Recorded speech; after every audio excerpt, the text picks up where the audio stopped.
doing today. We got it was maybe like a quarter to a half an inch of rain yesterday. It was barely anything.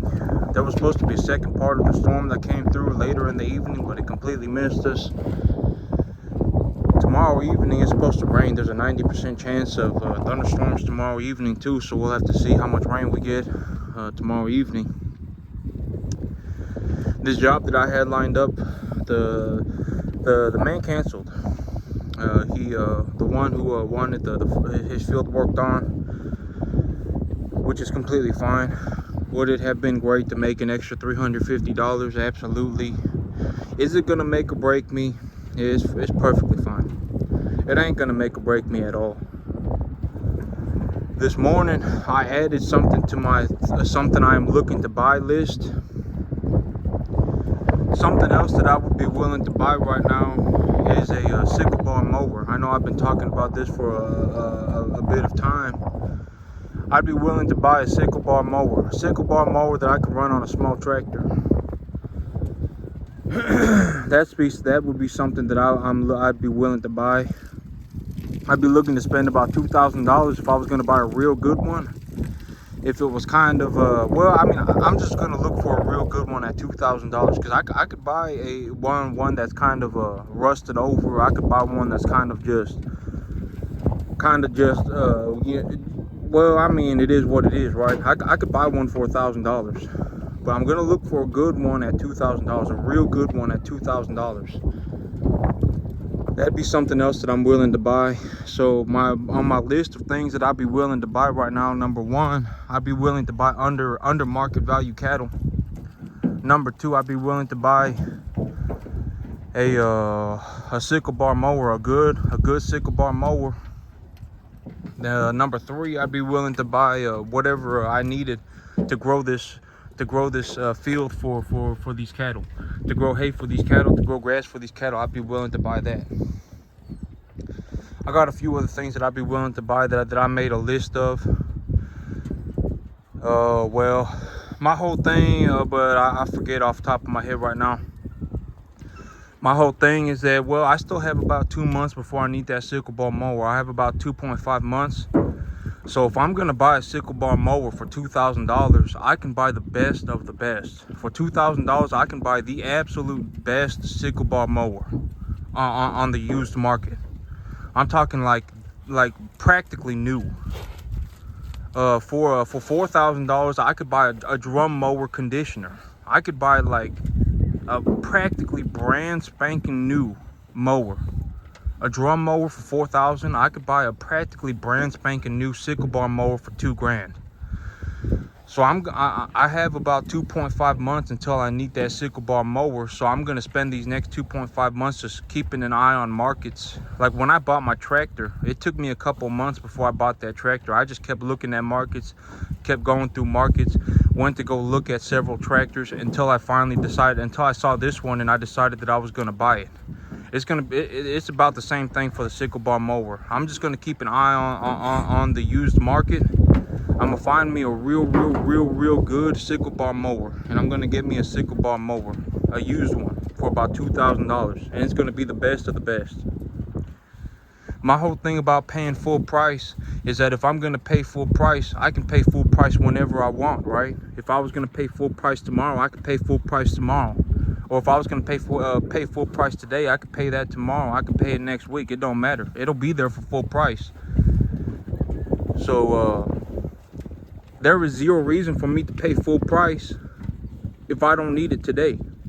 If I have 2 months before I need the piece of equipment, I can just kind of hover around on the used market and find me a real good used one.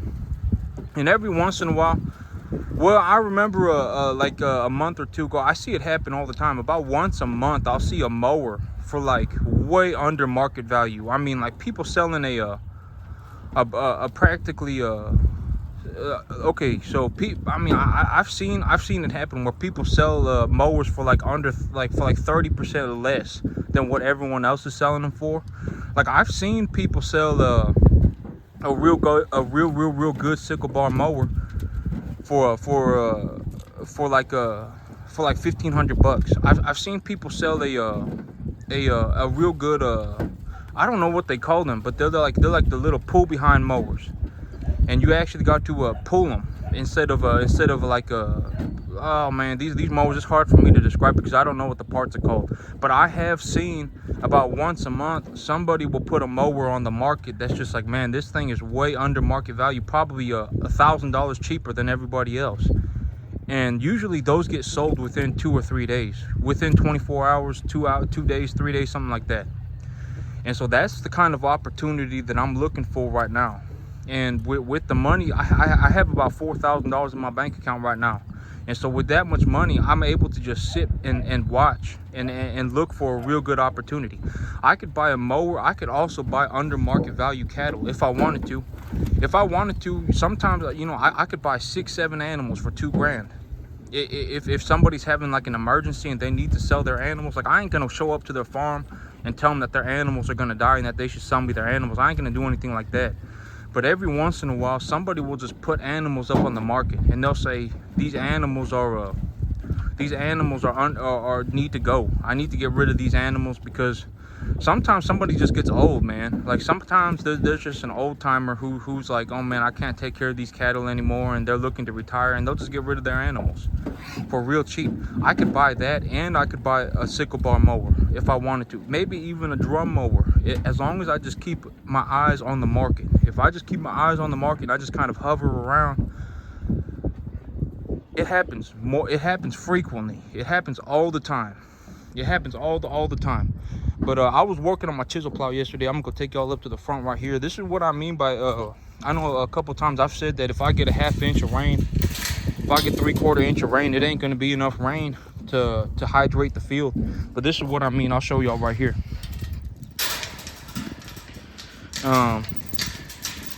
Gotta make sure the cattle don't make a break for it, because I don't want them stepping all over this and then breaking their foot or something, right?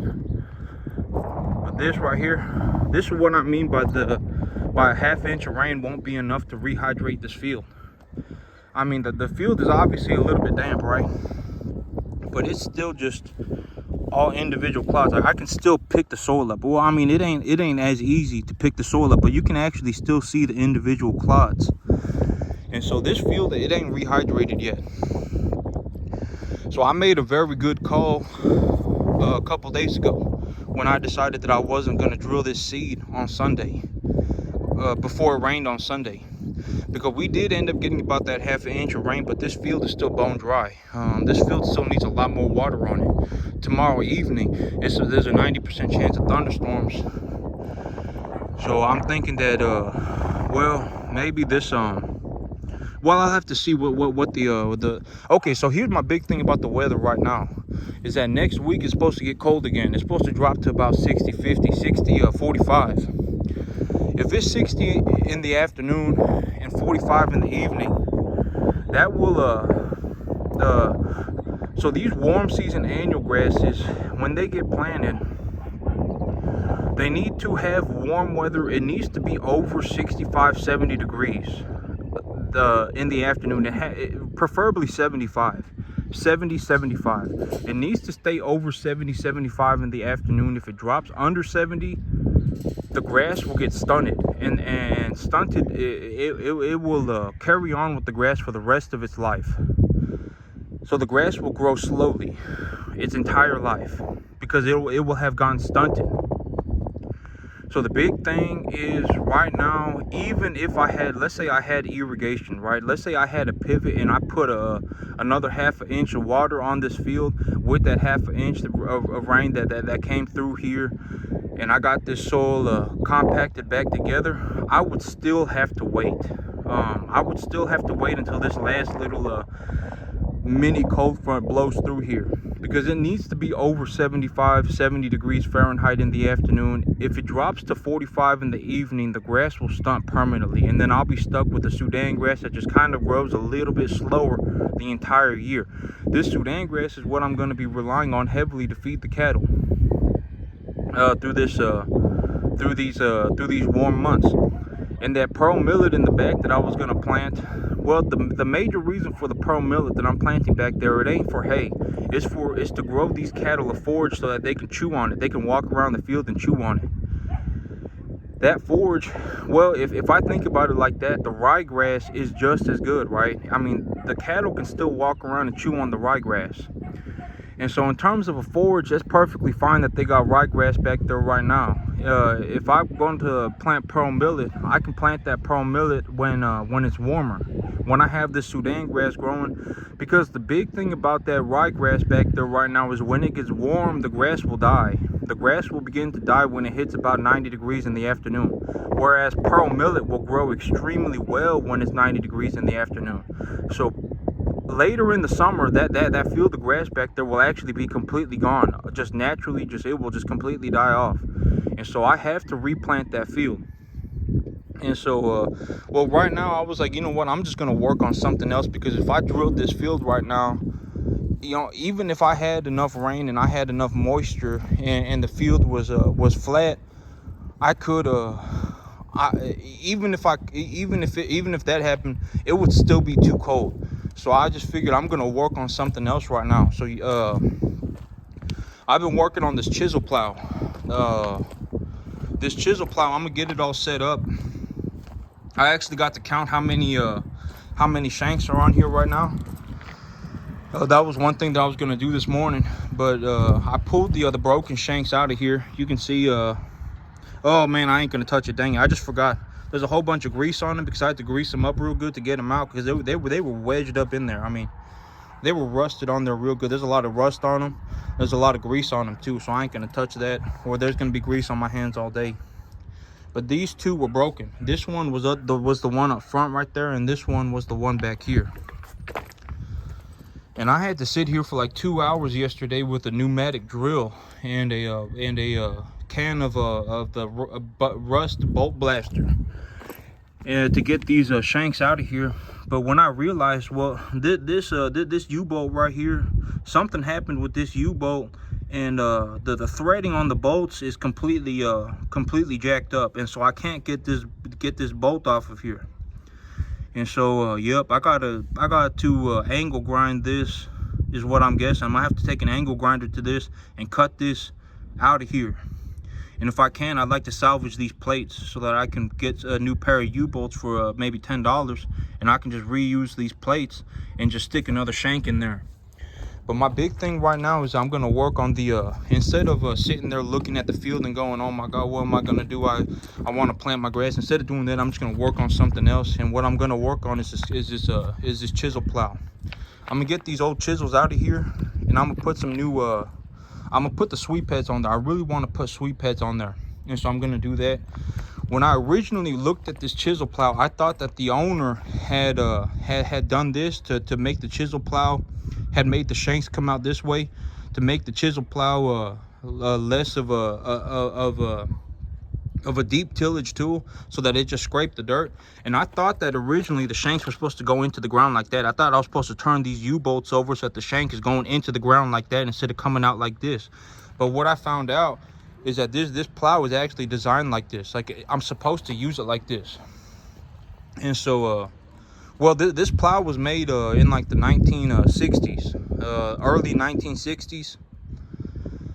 And so this plow, it doesn't even have the springs on it. So some of the one step up, okay, so the reason they made it like this is because when I'm dragging the plow across the ground, if I hit a rock, the plow will come out of the ground and go like that, and so it can go over the rock. Nowadays the plows have little springs on them up here that the spring will recoil, and it'll let the plow come up itself instead of having to go like this. The plow will have a spring on it, and so that spring will recoil as the plow hits a rock.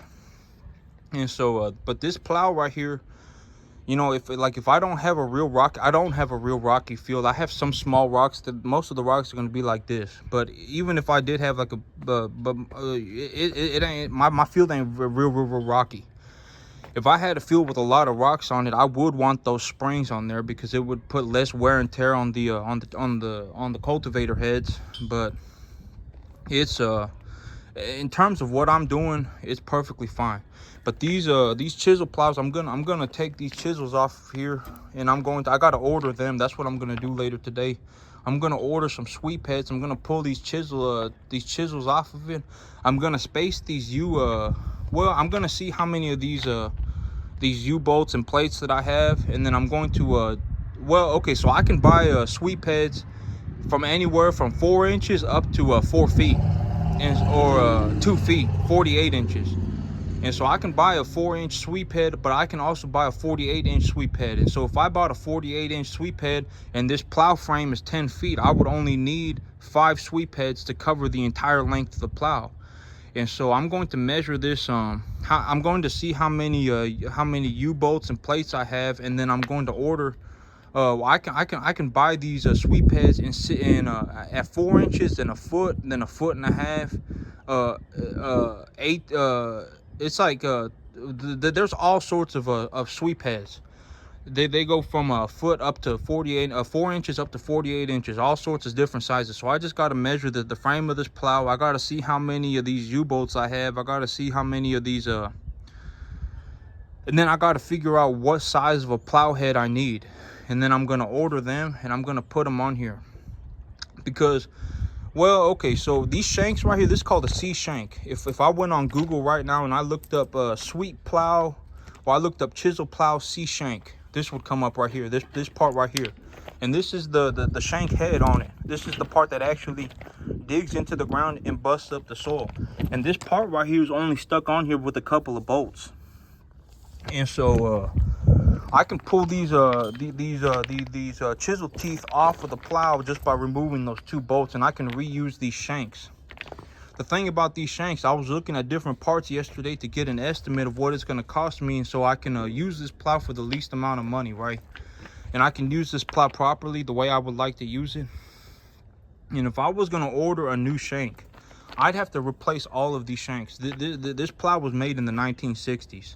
Early 1960s, and I think that the company, I don't know what happened to the company, but they don't sell original parts anymore, long story short. And so I can still find these C shanks, but I'm gonna have to find them from a different manufacturer. And if I buy a different C shank, they're going to be a different size. So they're going to be a different size than this one. And so what will happen, I actually have a C shank over there that's a way it's a C shank, but it's much bigger than this. And so the C shank, it'll stick about an extra 6 inches into the ground, and so that'll make the chisel plow wonky.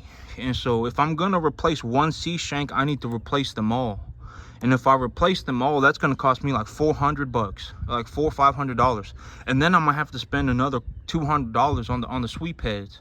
And so I figured what I would do right now is I would so I got a set of U-bolts over here and a set of plates, and then I got another one over there from these busted ones. What I'm gonna do right now is I'm just gonna get a little bit of a wider sweep head. I'm gonna replace just the teeth on the plow, and then I'm gonna use the plow as is. I actually, yeah, I mean, I noticed that crack in there a long time ago, but the next time Senor Salvador's over here, I'm gonna ask him if he can just hit that with the welder real quick. Should take him 2 seconds, but yeah, I'm going to long story short, I'm gonna pull all of these U-bolts a little bit further this way. I'm gonna pull this one off to the side. You see how this one's all loose, and I'm gonna pull this one off to the side. I'm gonna push all of them a little bit further this way. I'm gonna put some wider sweep heads on them, and then I'm just gonna use it as is. And then if I have 1 or 2 more of these C shanks break on me, I'll replace all the C shanks then. Because if I was gonna replace all the C shanks, that would cost me like $400 or $500. But if I was just gonna replace the chisel heads and put sweeps on them, I can get a little bit of a wider sweep. So instead of like a 1-foot sweep on 10 set of U-bolts, I can get a 1.5-foot set of sweeps. So I can get a little bit of a wider sweep head, and I can just push the U-bolts down a little further and separate them a little further, and I can still get the same amount of plowing into the ground. And that'll only cost me about well, let me count 1, 2, 3, 4, 5, 6, 7. That'll cost me about $150. about $150 to $250 instead of $750. And so that's what I figured I would do. And with a plow like this, I can plow 10 acres in once I get this set up exactly the way I want to use it, I can plow that 10 acres in the back. Well, I can plow 10 acres in the back in like 2 hours. I mean, this thing will rip through the ground like nobody's business. And so yep, I'm gonna get this plow set up the way I want to use it for the long term. And if I will, you know, when I buy my new piece of property, I'll be able to go and plow that field up immediately. I won't have to sit here and fiddle fart around with equipment trying to get everything set up the way I would like to use it. Everything will be ready to go. And so once this thing is ready, I'm actually going to be tilling I'm going to be plowing the backfield with this instead of the moldboard, just because if I moldboarded that backfield and I stuck that plow, you know, 5-6 inches into the ground, up to 10 inches into the ground, and I dug that soil up real hard, the cattle could be tripping over the clods. I was tripping over the clods real bad. And so the cattle could be tripping over the clods, and I don't want them tripping over the clods, because if a cattle breaks their leg, it's pretty much the end of their life. If something like a bovine or a horse or a donkey or anything like that breaks a leg, I mean, their life is pretty much over. The chances of them recovering from that are slim to zero. So yep, I don't want to be plowing the field real hard back there, because if they trip over a clod, that'll cause that'll be I ain't looking to have an animal trip over a clod. And so I'm gonna just be sweeping the plants off of the field. But when I get the sweep heads on this chisel plow, it'll make more sense, because this chisel plow, it'll stick the sweep about 2-3 inches into the ground, and it'll cover the ground practically all the way across. There may be a little bit of a space in between the sweep plows, just because it is what it is. If I could push the sweep plows perfectly together, that would be cool. But that ain't how it works. Yep, there's a little bit of space in between each sweep plow, but other than that, it'll go about 2-3 inches into the ground, and it will just cut the roots out from underneath the plant. It won't till the ground. It won't plow the ground real hard, but it'll get the plant material off the ground. And once the plant material is off the ground, I can put the pearl millet on it.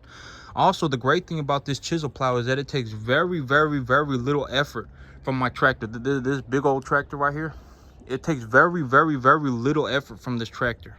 I mean, I can run this tractor on second gear at like 12 to 1500 RPMs, and it will pull this plow all day. It won't get caught up on anything or anything. With that big old mobile plow, even if sometimes I have to turn the RPMs up to 2000. I'll have to keep the plow at about 1600, and if I hit a real hard spot, I'll have to pull the engine up to 2000 RPMs to break through that hard soil, especially if it's wet. And so this plow right here, it puts the least amount of effort on my tractor, and I mean, once I get it set up, this thing will be good to go. I'll be plowing up 10 acres in a matter of hours, and it'll do great. I mean, this thing, it'll be great. It'll do tremendously well. And so I got to put about $200 into this, and I got the money to do it right now. And so I'm gonna do it right now, while I still need to wait for this weather to get a little bit better. But all right, that's it for me today, YouTube. Y'all have a good one.